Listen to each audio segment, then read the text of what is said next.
I met a gypsy. Who are your favorite riders that you race against? Like, who's the guys that you look at and that you're like, fuck, you're good, and it pisses me off?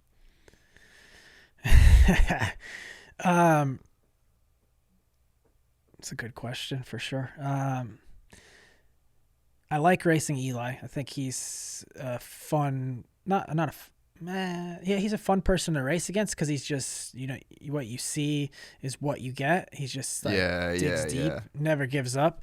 And then Kenny for sure. He's kind of similar. Just it's like I said, his style and technique on the bike's insane.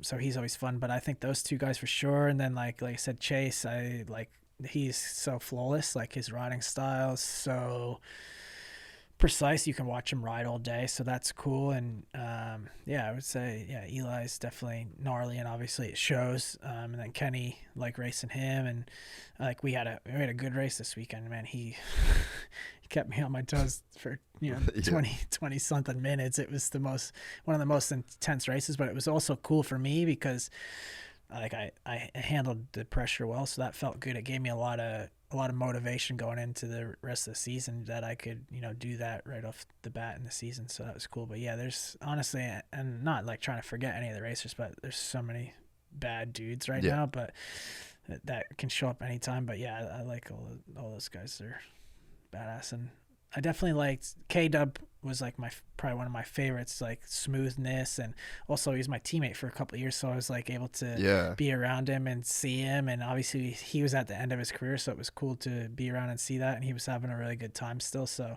it shows you you can do the sport for a long time and still have a lot of fun with it. Yeah, dude, the rivalry between you and Kenny is so deep. Like even fully off the racetrack, like I remember being at Fox one day. It was at Fox with like Kenny and Beeks when Beeks was at Fox, and you called Beeks when I was there with Kenny, and then you could see Beeks was like, I'm just gonna answer, and it was just like you guys were like both on Fox. You were both like coming, trying to win the same championships. Like the racing was gnarly. You were both like superstars in your own right and like crowd favorites in your own right. Like that's such a long-standing rivalry. It just goes so deep. Like even the people around you guys were like cognizant of the rivalry. Oh yeah, 100%. And everyone stays in the sport in another way or another. It kind of floats around. Like Beeks is always doing different stuff.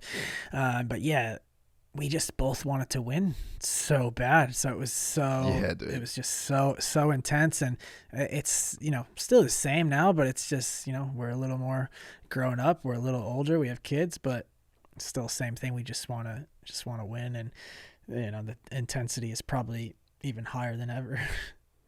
Yeah, dude, it would be for sure, man. And it is weird. Like we kind of talked about at the start, but like you guys just don't talk that much.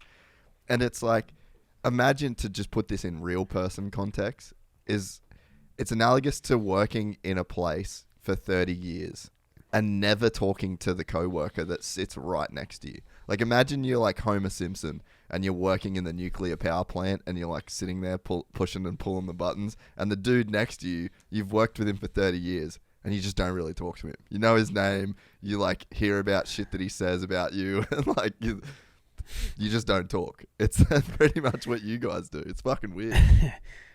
No, that's what I was going to say. It's quite a shame, really, because I think a lot of us could be friends, but it's just the way this sport is and it's been, and how we like came up to the sport, that it just was like, this is what you do and this is the way it is. And yeah, I think a lot of us, like we are like people, we don't really know each other that much. We just race each other. So like I said, it's quite a shame because I think a lot of us have a lot of things in common besides riding motorcycles. So yeah, it's a little bit of a shame, but for me, I try to be a little more open nowadays, but yeah, it's difficult. Yeah, but I think no matter what, when everybody retires, then there's a point where, like, I remember like when Chad did the podcast back in like 2018, he still had never spoke to James, and I'm on the podcast and I'm like, dude, you guys would be friends. Like I've hung out with both of you, like I played golf with James. You love golf. Like you've both raced together. You spent, because there's this thing of like relatability, right? Like me and you, we're into the same stuff. We talk. We can be cool. But like I can't relate to you on some shit. Like there's just stuff that you've done, things that you've seen, battles that you've been in, like in the level of intensity. Like there's just a whole aspect of your life that I just you could only ever tell me about it. I could never embody it in that way. Whereas like all of the guys that you race against, there's probably 8 of you on the planet that right now are like in the battle to win and podium 450 main events. So it's like, you know, you've only got this such a small crew of people that could actually like really understand like what you're going through and the pressure and all that sort of stuff. And then it's just like you're not talking that often. But I think once you guys retire, then it's just like that relatability. Like, dude, remember how it used to feel when it was like this? Or do you remember this? Like you kind of, I feel like at some point you will crave to kind of know what they were going through in the same moment that you were, if that makes sense.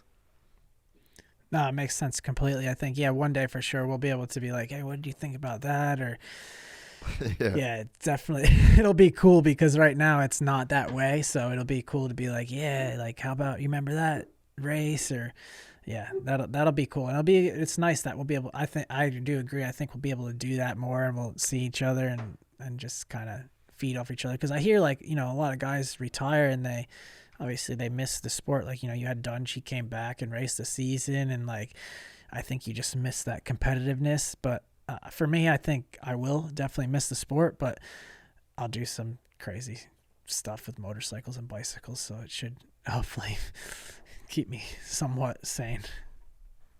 Oh yeah. Yeah. And I think, yeah, it's just one of those things that, you know, it's like a time thing, you know, like once the time passes. But I feel like it's kind of getting better a little bit. And, you know, you can see some guys kind of like a little bit more social, you know, than others. I feel like too, there's probably a point as well where a lot of it stems from just childhood, where there's a point where, like, let's say you're on a 65 or an 85, it's kind of like your parents dealing with the problems that get created. So there's probably a lot of stuff that goes on that just kind of like spews over from amateurs, where it's also not just like you guys racing, but it's like the families have had these run-ins, or like the families end up doing the talking, not you guys, because you're just too little. But it's like the racing's the same thing.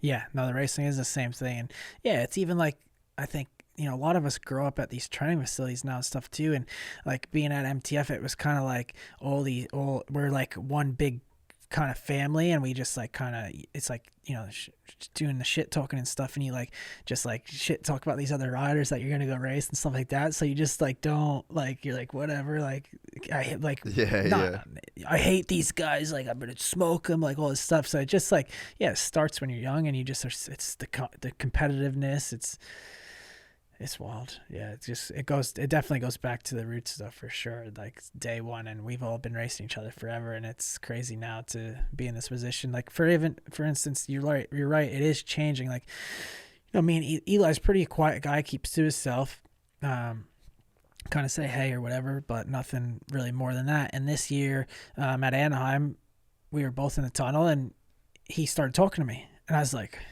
whoa, like he's like asking me like, it's cool to be a dad, right? Like all this stuff. And I was stoked on it, because I was like, you know, I you know, you go up to him like, hey, what's up, man? And you kind of just like, hey, and then, you know, does this thing. But we actually had a conversation. We haven't had a conversation since we were probably like 16, like literally no jokes. It's probably been like 15 years. So it was cool to see us, you know, the times are changing a little bit. It's pretty rad.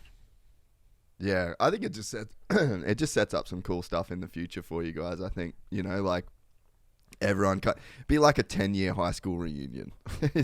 Guys that you like didn't talk to guys you didn't talk to at school, and then you were like, how you going, man? Like, I know we had our shit, but you doing good? And then you like find out you both like the same fucking football team or something. For sure. Your kids end up playing soccer together. Oh, I'm sure that will happen. Yeah, like probably end up racing each other again, and then we'll have to like see each other at the track again every weekend for another 30 years.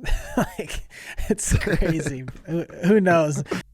We're excited to announce the launch of our new membership site, gypsytales.com, packed with exclusive content and perks that you won't find anywhere else. This is your chance to become a part of the Gypsy Gang. And as a special bonus, if you sign up to an annual membership, you'll be entered into the draw to win our custom-built TC125. Gypsy Gang.